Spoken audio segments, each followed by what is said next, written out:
प्यारे दोस्तों, आज की वीडियो में हम आपको बताएंगे कि कैसे एक बकरी ने इंसान के बच्चे को जन्म दिया। एक ऐसी कहानी जिसे सुनने के बाद आप सबकी रूह तक लरस जाएगी। यह वाक्य निहायत ही सबक अमोज और इबरतनाक वाक्य है, लिहाजा हमारी आपसे गुजारिश है कि हमारे इस वाक्य को एंड तक जरूर देखिएगा ताकि आपको इस वाक्य से इबरत हासिल हो सके। वीडियो को लाइक, चैनल को सब्सक्राइब जरूर करें। एक दया का कहना था कि आज जो मंजर मेरे सामने था उसे देखकर मैं हैरान थी।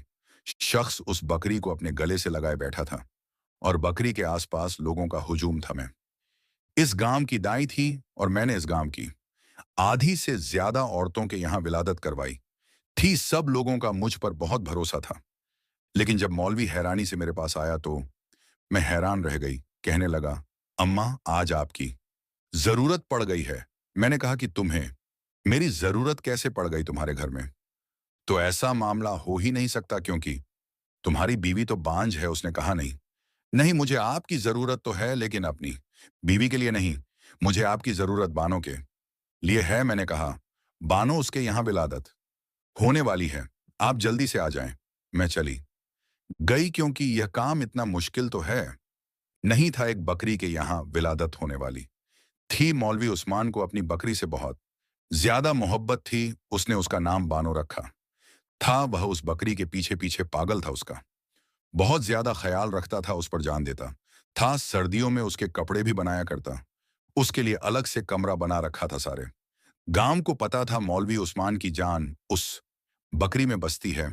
और कहता है, जब से बकरी लेकर आया हूं तब से मेरे हालात ही बदल गए हैं। बकरी थी भी बड़ी खूबसूरत, लंबी और सफेद रंग की। इतनी ऊंची बकरी वैसे मैंने अपनी जिंदगी में कभी नहीं देखी थी क्योंकि यह उसका ख्याल ही रखता था, इसलिए वह इतनी बड़ी थी। मैं भी वहां पर चली गई और पास जाकर बैठ गई। मुझे पता था कि मेरा ज्यादा काम नहीं है, लेकिन थोड़ी देर के बाद मेरी आंखों ने ऐसा मंजर देखा कि कदमों तले से जमीन ही निकल गई। मैंने उसे कहा, यह क्या मामला है? पता कर यह किसकी हरकत है? इस पर वह खुद भी हैरान और परेशान रह गया। उसको तो ना बात आए ना जाए क्योंकि उसे भी यह सब कुछ देखने की उम्मीद नहीं थी। लेकिन जब पता किया गया यह किसकी कारस्तानी है तो कदमों तले से जमीन ही निकल गई। सर से आसमान भी मुड़ गया क्योंकि मौलवी उस्मान कभी भी खुद से नजरें नहीं मिला सकता था क्योंकि यह काम ही ऐसा था। लोग कहते हैं कि मां ही जज्बाती नहीं हो सकती, कुछ मर्द भी ऐसे होते हैं जिनको औलाद का बहुत शौक होता है। मौलवी उस्मान भी ऐसा ही था और मेरे ही इन हाथों में वह पैदा हुआ था। उसकी मां बड़ी अच्छी औरत थी। अब इस दुनिया से वह जा चुकी थी। उसके घर में उसकी एक बीवी रहती थी जो बस मुनासिब सी खातून थी, ना किसी से ज्यादा बात करती थी और ना कहीं आना जाना रखती थी। और उसकी वजह यह थी कि वह बांझ थी, बच्चे पैदा नहीं कर सकती थी। अक्सर मेरे पास आती थी, मुझसे कोई दवाई लेकर जाती क्योंकि मैं इस गांव की बूढ़ी दाई थी। मैंने उसे कहा था कि तेरे यहां उम्मीद नहीं होने वाली, तू शहर जाकर एक दफा अपना चेकअप करवा ले। आजकल शहरी डॉक्टरों ने बड़े बड़े तरीके निकाले हैं, अल्लाह करे तेरे यहां भी औलाद हो जाए। लेकिन वह कहती, आपको पता तो है हम गरीब लोग हैं और मौलवी उस्मान कभी भी मुझे शहर लेकर नहीं जाएगा और इतने तो पैसे भी नहीं हैं हमारे पास। बस ये मामला इसी तरह चल रहा है। जब वह बदबख्त कहीं से एक बकरी का बच्चा ले आया, यह एक छोटी सी बकरी थी, उसको ऐसे उठाकर लाया था जैसे उसके यहाँ औलाद पैदा हो गई हो। इसलिए उसका नाम बानो रख दिया और फिर पूरा दिन उस बकरी की देखभाल करता रहता और जैसे वहीं उसकी औलाद हो। वक्त के साथ साथ बकरी भी बड़ी हो गई और अब दूध भी देती थी। मैं बूढ़ी औरत थी, मैंने उसे कहा था कि पाम भर दूध मेरे लिए रख दिया करो। वह ऐसा ही करता था। लेकिन आज उसकी हालत देखकर मेरा कलेजा भी मुंह को आ रहा था। बेचारा ऐसे बैठा था सर पकड़कर कि जैसे सब कुछ उसकी अपनी बेटी या बीवी के साथ हुआ है। जब सुबह सुबह मेरी आंख खुली तो दरवाजे पर खड़ा दस्तक दे रहा था। कहने लगा, मेरी बकरी के यहाँ विलादत होने वाली है। मैंने कहा, लेकिन तेरी बकरी तो अकेली है। तो वह कहने लगा, ये तो मुझे मालूम नहीं, पता नहीं खाला, लेकिन आप मेरे साथ चले, मदद की जरूरत है।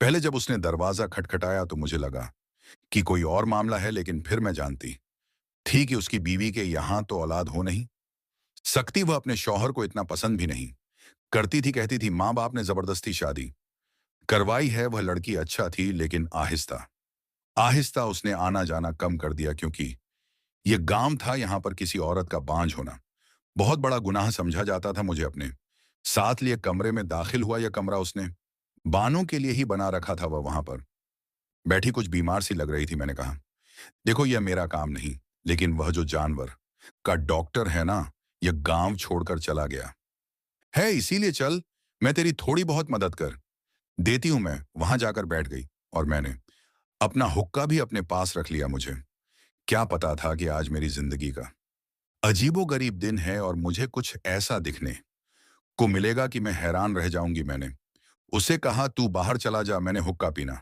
शुरू कर दिया। जब थोड़ी देर के बाद मुझे अपने आसपास से किसी नौमल्लू बच्चे की रोने की आवाज आई, मैं तो हैरान रह गई। मैंने कहा, यह आवाज कहां से आ रही है? फिर मैंने सोचा कि यह मेरा वहम तो नहीं कि बच्चे की आवाज मेरे दिमाग में गूंज रही है। इतनी औरतों के बच्चे पैदा करवाए थे, इसीलिए ऐसा लगता है। यह सब अब मेरे साथ रोज ही होता है। लेकिन जब मैंने एक तरफ देखा तो हैरान रह गई। बानो की हालत अभी भी खराब थी, लेकिन उसके पास एक नमलोक बच्चा पड़ा हुआ था जो रो रहा था। मैंने बानो को चेक किया। उसका पेट पहले से छोटा लग रहा था। मेरा तो दिमाग घूम गया। मैंने कहा, यह क्या मामला है? लेकिन वह ऐसे ही घास पर पड़ा था। मैंने जल्दी जल्दी से उठाया और अपनी चादर में लपेट लिया। जब मैं वह बच्चा उठाकर बाहर निकली तो सामने मौलवी उस्मान की बीवी और गांव की औरत खड़ी थी। शायद वह भी बकरी का दूध लेने ही आई थी। लेकिन जब उसने यह मंजर देखा तो वह हैरान रह गई और उसने मुझसे पूछा, यह किसका बच्चा है और यह बच्चा कहां से आ गया? तू तो अंदर बानों के पास थी, उसकी तबीयत खराब थी। मैंने कहा, हाँ, अब मैं तुम लोगों को क्या समझाओ कि यह बच्चा कहां से आया है? मुझे तो खुद नहीं पता, लेकिन जल्दी जल्दी इसको संभालो, नहीं तो ये बीमार हो जाएगा। मौलवी उस्मान की बीवी ने आगे बढ़कर बच्चा मेरे से ले लिया और कहा, मैं इसका ख्याल रखती हूँ। वह बड़ी जल्दी जल्दी आगे बढ़ गई, बच्चे को लेकर अंदर जा रही थी। जब मौलवी उस्मान ने यह मंजर देख लिया, उसने कहा, बानो कैसी है? मैंने कहा कि बानो तो ठीक है, लेकिन और बहुत से मामलात खराब हैं, इतने खराब हैं कि तू कभी ठीक कर भी नहीं सकता। उसने कहा, क्या मतलब? और मैंने उसे बताया कि तेरी बकरी के यहाँ विलादत हुई है, बच्चा पैदा हुआ है। उसने कहा, अच्छा, कैसा है बच्चा? मैंने कहा, इंसानी बच्चा पैदा हुआ है। कम वक्त यह बात करने की देर थी कि वह हैरान रह गया। उसने कहा, क्या मतलब इंसानी बच्चा पैदा हुआ है? अम्मा, मैं आपको नींद से जगा कर लाया हूं।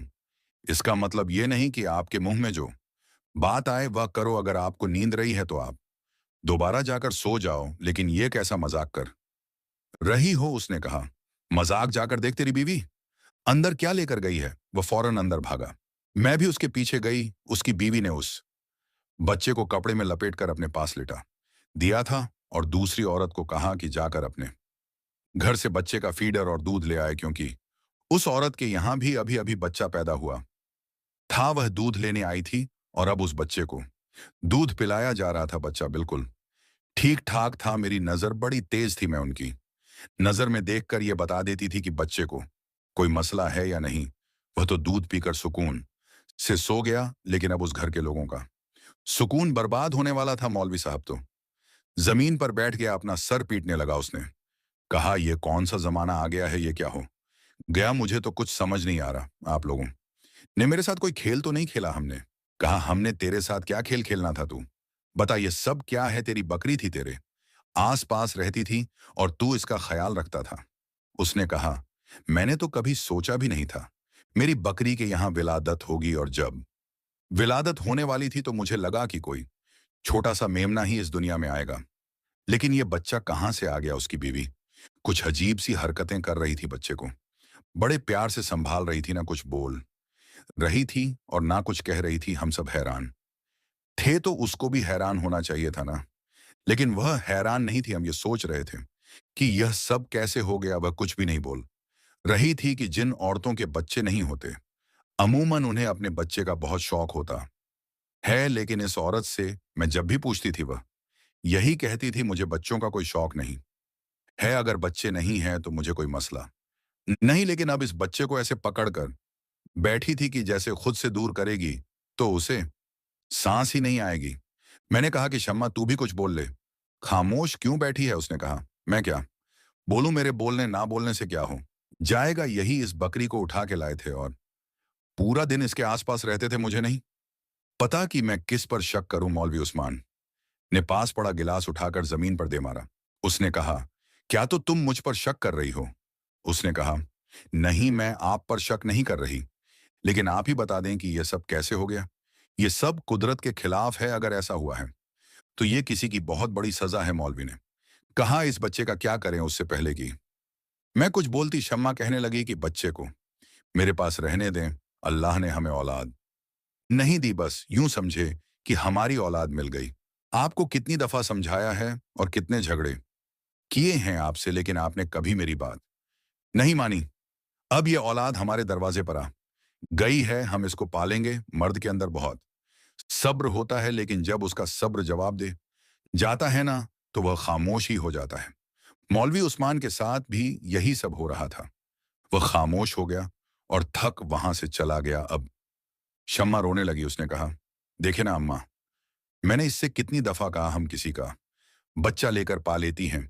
हमारी शादी को 10 साल हो गए हैं। मैं तो लोगों के बच्चे ही जवान होते देख रही हूं। मुझे डॉक्टर के पास लेकर नहीं जाते ना, ये मुझे शहर ले गए हैं।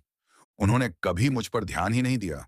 मुझसे ज्यादा तो उसको उस बकरी से मोहब्बत थी। मैंने सोचा था कि किसी का बच्चा लेकर पाल लेते हैं, लेकिन आजकल ऐसे बच्चे मिलते नहीं हैं। शम्मा बोली, अम्मा ऐसी कोई बात नहीं है। मेरी बहन नाजिया, अल्लाह ने उस पर एक कर्म किया। एक साथ ही 3 बेटियां पैदा हुई थी, फिर अल्लाह ने उसे एक साथ ही 2 बेटे और दे दिए। वह हमें अपना बच्चा देने को तैयार थी। उसके शौहर तो मेहनत मजदूरी करते थे, 5 बच्चों को कैसे पालते। और फिर मेरी बहन की औलाद थी। और यह जो आपका मौलवी उस्मान है ना, इसने कहा कि इसका बाप कम जात है और हमने ऐसा बच्चा नहीं लेना जिसके अंदर घटिया जात का खून हो। देखिए ना, इसने कितने बड़े बड़े बोल बोले हैं। शायद जिसके लिए अल्लाह ने इसको यह सब कुछ दिखाया, इसने कभी मुझे संजीदा नहीं लिया और ना ही मेरा इलाज करवाया, ना मेरे लिए दुआ की, ना मुझे कहीं दम करवाने ले गया। मैंने कहा किसी से औलाद ले लेते हैं तो इसने मुझे 1000 बातें सुनाई। मैंने कहा फिर शहर जाकर किसी यतीम खाने से बच्चा ले लेते हैं, तब भी इसने मुझे बुरा भला कहा। बस इस बकरी को लेकर बैठ गया। एक दिन तो मुझे कहता था यह बकरी ही मेरा सब कुछ है, और मैं अगर इसका कोई काम ठीक से नहीं करती थी तो मेरे साथ लड़ाई झगड़ा करता था। मुझे कहता था कि मैं तुम्हें तलाक दे दूंगा। अब देख ले क्या मामला हुआ। अब इस बकरी की वजह से यह पूरे गांव में भी मशहूर हो गया, लेकिन अच्छे अल्फाज में मशहूर ना होगा। मेरी ही बद्दुआ लगी है। मैंने कहा, शम्मा क्या हो गया है?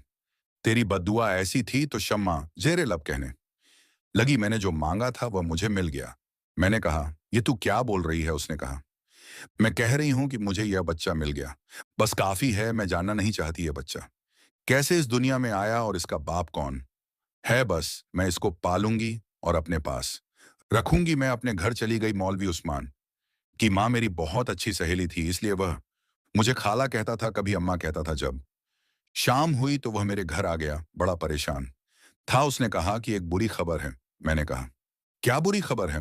तो कहने लगा, बानो इस दुनिया से चली गई, अभी अभी उसे दफना कर आया हूं। मैंने कहा, मुझे बड़ा अफसोस हुआ और वह फूट फूट कर रोने लगा।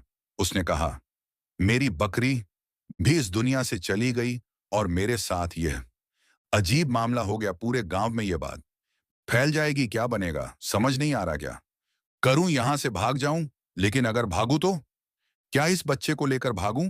मैंने कहा, देख, इसमें बच्चे का कोई कसूर नहीं। तेरी बीवी कि यहाँ औलाद नहीं है, वह इसको पाल लेगी। उसका भी वक्त गुजर जाएगा और तुम लोगों की आधी जिंदगी तो गुजर गई है, बच्चे नहीं हुए। अब अल्लाह ने शायद इसी तरह बच्चा देना था। तो मौलवी उस्मान कहने लगा, नहीं, मैं यह सब कुछ कैसे छोड़ सकता हूं? मुझे पता लगा है ये किसकी कारस्तानी है और किसने ये सब किया। मेरी बकरी के साथ जिसने भी ये किया है, उसके गुनाह की सजा हमारे गुनाहों की सजा नहीं है। हमने कौन सा गुनाह किया था? और तू तो पिछले दिनों तबलीग गया हुआ था नाना, याद है तुझे? और परसों ही वापस आया है। मौलवी साहब सोचने लगा। उसने कहा, हाँ, बात तो सच है। मैं तबलीग पर गया था और परसों ही वापस आया हूं। मैंने कहा, मेरा भी तजुर्बा है। ये बच्चा एक दिन का नहीं है, कम से कम 4-5 दिन का बच्चा है। वह इस मोहल्ले के लोगों से पूछ गछ कर रहा था। लोगों से पूछ रहा था कि मेरे घर में कोई दाखिल हुआ था या जिनके बकरे थे उनसे भी जाकर बात कर रहा था। लोग उसको बदले में तरह तरह की बातें सुना रहे थे, लेकिन उसने ठान ली थी कि वह पूछ कर ही रहेगा कि आखिर मामला क्या है। और इधर मैं अपनी तफी में मसरूफ थी, लेकिन मेरा अंदाजा गलत निकला। शम्मा को देखकर ऐसा लग ही नहीं रहा था कि उसने इतनी जल्दी कोई बच्चा पैदा किया था। वह बिल्कुल ठीक ठाक फिर रही थी। फिर यह बच्चा किसका था? कहीं वाकई वह मामला तो नहीं था जिसे हम सिर्फ ये सोच के नजरअंदाज कर रहे थे कि ऐसा हो ही नहीं सकता। जबकि अगर कुदरत नाराज हो जाए तो फिर ऐसे ऐसे मामला दिखाती है कि इंसान की अकल दंग रह जाती है। और यह कुदरत का गुस्सा जाहिर करने के तरीके होते हैं। इंसान इन चीजों को नहीं समझता। जब वह दूसरे इंसान को यह चीजों के बारे में बताता है तो वह यही कहता है कि यह सब कुछ झूठ है, कहानी है, लेकिन होने को क्या नहीं हो सकता। मुझे एक औरत के बारे में पता चला कि उसने कैसा बच्चा पैदा किया था। उसको देखकर सब लोग चीखे मारते चिल्लाते हुए वहां से भाग गए, क्योंकि वह बच्चा है ही इस किस्म का था। और मेरी हिम्मत थी कि मैंने उस बच्चे को उठाकर उसकी मां की गोद में रखा था। इसी तरह मां के हाथ भी कांप रहे थे। वह बुरी तरह से रो रही थी। सब लोग कहते थे कि इसे सजा मिली है क्योंकि इसने ने अपनी चारपाई पर पड़ी हुई सांस की खिदमत नहीं की, बल्कि उनको हमेशा बुरे अल्फाज से पुकारती थी, गुस्सा करती थी, उनके काम नहीं करती थी। और फिर उसकी सांस इसी तरह चारपाई पर दम तोड़ गई। वह बच्चा भी दुनिया में ज्यादा अरसा नहीं रहा, लेकिन उस औरत को बदला जरूर मिला। इसके बाद वह बहुत नेक औरत बन गई थी। अपने शौहर का ख्याल करती और गांव वालों का भी काम किया करती। शम्मा बच्चे का बहुत अच्छे तरीके से ख्याल रख रही थी। बच्चा बिल्कुल ठीक था और सुकून से सो रहा था। मैं वापस अपने घर आ गई जब मुझे एक औरत बुलाने के ले आई। उसने कहा कि अम्मा, वह सलीमा की बेटी है ना, उसकी तबीयत खराब हो गई है, जरा आप चलें? मैंने कहा हाँ हाँ, आती हूं। ऐसे तो मेरे पास बहुत से लोग आते थे और मैं लोगों की मदद करने के लिए साथ चली जाती थी। शायद उस औरत के यहाँ बच्चा पैदा होने वाला था, इसलिए मुझे बुलाया था। लेकिन मुझे यह पता चल गया था कि किसकी बात हो रही, क्योंकि सलीमा को मैं अच्छी तरह जानती थी। उसकी एक जवान और खूबसूरत बेटी थी जो पूरे गांव में अपनी खूबसूरती की वजह से मशहूर थी। उसका नाम शायद लाइबा था। बहुत ही प्यारी लड़की थी। जब मैं घर में दाखिल हुई तो लाइबा की हालत बड़ी खराब लग रही थी। वह बिस्तर पर पड़ी थी और उसे बहुत ही तेज बुखार हो रहा था। मैंने पूछा कि क्या मामला है, तो उसकी मां ने कहा यह अपने मामू के घर गई थी, 4 दिन पहले वापस आई है और तब से इसने अपने आप को कमरे में बंद कर रखा है। ना उसने कुछ खाया है और ना पिया है, और इसकी हालत बड़ी अजीब हो रही है। अब इसको इतना तेज बुखार हो गया है कि बुखार उतरने का नाम ही नहीं ले रहा। मैंने लाइबा की तरफ देखा तो मैं उसका चेहरा देखते ही समझ गई कि मामला कुछ और है। मैंने सबसे कहा कि तुम लोग बाहर चले जाओ, मुझे अकेले में इसको देखने दो कि क्या मामला है, क्या वजह है। जवान लड़की है क्या, तुम सबके सामने में से ऐसी बातें पूछूंगी? चलो निकलो यहां से। मैं लाइबा के पास बैठ गई। मैंने कहा जी क्या बात है बेटा? जब मैंने उसे चेक करने की कोशिश की तो उसने मेरा हाथ पीछे कर दिया। उसने कहा नहीं अम्मा, बस तू मुझे बचा ले, बाहर जाकर सबको कह दे कि सब कुछ ठीक है। मैंने कहा कहाँ, क्यों, क्या हुआ? तो वह कहने लगी यह देख मेरा हाल। जब मैंने उसको देखा तो मैं समझ गई कि क्या मामला है। मैंने कहा तेरी औलाद कहाँ है? उसने कहा वो तो मैंने शम्मा को दे दी। मैंने कहा शम्मा तेरी क्या लगती है? तो कहने लगी वो मेरी बचपन की सहेली है। मैंने कहा उसके बच्चे का बाप कौन था? तो लाइबा ने सर झुका लिया। उसने कहा इस बच्चे का बाप जो भी था उसके साथ मेरा कोई जायज रिश्ता नहीं था। वह पीछे कारखाना बन रहा है, ना उधर का अफसर था। वह बहुत खूबसूरत आदमी था। उसे तो यहां से गए हुए 10 महीने होने वाले हैं और मैं ही उसके इश्क में पागल हो गई थी। और यह बात मैंने सिर्फ शम्मा को ही बताई थी। शम्मा को यह पता था कि मेरे यहाँ औलाद होने वाली है। जब मेरे यहाँ औलाद होने वाली थी और कुछ महीने ऊपर हुए तो मैं बहाना करके अपने मामू के घर चली गई। आपको तो पता है ना, मेरे मामू की आंखों में बिनाई नहीं है, उनकी एक बेटी है और उसे यह सब कुछ छुपाना आसान था। वह बेवकूफ सी है। लेकिन फिर मुझे शम्मा ने कहा तू वापस आ, हम सब संभाल लेंगे। और जब मैं यह बच्चा बानो के पास रखने के लिए आई तो आप हुक्का पीकर सो रही थी अम्मा, आपको पता ही नहीं चला। यह सब कुछ कैसे हुआ? बानो के साथ हमने कुछ नहीं किया, उसकी तबीयत खराब खुद ही हुई थी। शायद उसने कुछ उल्टा सीधा खाया हो, लेकिन हमने उसकी तबीयत का फायदा उठाया और इस बच्चे को वहां पर रख दिया। आप कुछ पल के लिए सो गई थी, अम्मा बोली। ये मेरे साथ पहले भी होता है कि मैं हुक्का पीती हूं तो मुझे अचानक नींद आ जाती है, लेकिन उस दिन मुझे पता ही नहीं चला कि मैं किस टाइम सोई और किस टाइम उठी। वो हाथ जोड़ने लगी। उसने कहा, मैंने अपनी सहेली की मदद की है और उसने मेरी मदद की है। बस आप बाहर जाकर कहें दो मुझे बुखार है और कोई दवाई वगैरह दे दो, क्योंकि मेरे साथ जो बुरा होना था वह तो हो ही चुका। मैं तो इस बच्चे को नहीं पाल सकती, पर शम्मा तो इसको अच्छे तरीके से पाल सकती है। ये बात सुनकर मैं हैरान रह गई। क्या कहती? पता नहीं चला कि यह उनकी बेवकूफी थी या उनकी दोस्ती की आला मिसाल थी। एक दूसरे के बुरे वक्त में उन्होंने एक दूसरे का इतना साथ दिया। तभी तो शम्मा कह रही थी, क्यों रोएगा बच्चा अपनी खाला की गोद में जो है। ये जुमला पूरा करना था उसने, क्योंकि उसके लिए लायबा उसकी बहन से बढ़कर थी। मैंने कहा, अब जो होना था सो हो गया। मैं खामोश सिर्फ इसलिए हूं कि इस मासूम जान को एक माँ मिल रही है और तेरे घर वालों की इज्जत सलामत रहेगी, वरना मैं ये बात सबको बता देती। मैंने सबको बाहर जाकर कह दिया कि लाइबा की तब खराब है, आप लोग उसको कुछ दिन बिस्तर पर ही आराम करवाएं, इसके बाद वह ठीक हो जाएगी और उससे ज्यादा सवाल नहीं करिएगा। इधर मैंने मौलवी उस्मान को भी समझाया कि बच्चा जैसे भी इस दुनिया में आया, अब यह तेरी औलाद है, तू ही इसका ख्याल रखना। शायद अल्लाह ने तुझे इम्तिहान के लिए चुन लिया है और तू भी इसी में हो जा तो सब ठीक हो जाएगा। उसको भी मैंने समझाया और शम्मा से भी मैंने कोई जिक्र नहीं किया। लेकिन यह बात वाकई बहुत अजीब थी कि बच्चे के आने के बाद मौलवी साहब के हालात बहुत बेहतर हो गए और उसके घर में दौलत की रैल बल हो गई। अब वह भी उस बच्चे को अपनी गोद में लिए फिरता है, उठाता है, प्यार करता है। और शम्मा भी बहुत ही खुश है। बात लाइबा की तो किसी को पता भी नहीं चला उस लड़की ने इतना बुरा किया। शायद उसकी किस्मत अच्छी थी, लेकिन उसने वाकई बहुत बड़ा कदम उठाया था। अल्लाह पाक उसको हिदायत दे। प्यारे दोस्तों, आज का वाकया आपको कैसा लगा? उम्मीद करती हूं कि आज का वाकया आपको बहुत ही अच्छा लगा होगा। मजीद ऐसे ही वाकयात सुनने के लिए हमारे चैनल को सब्सक्राइब करके हमारी फैमिली का हिस्सा जरूर बनिए। शुक्रिया।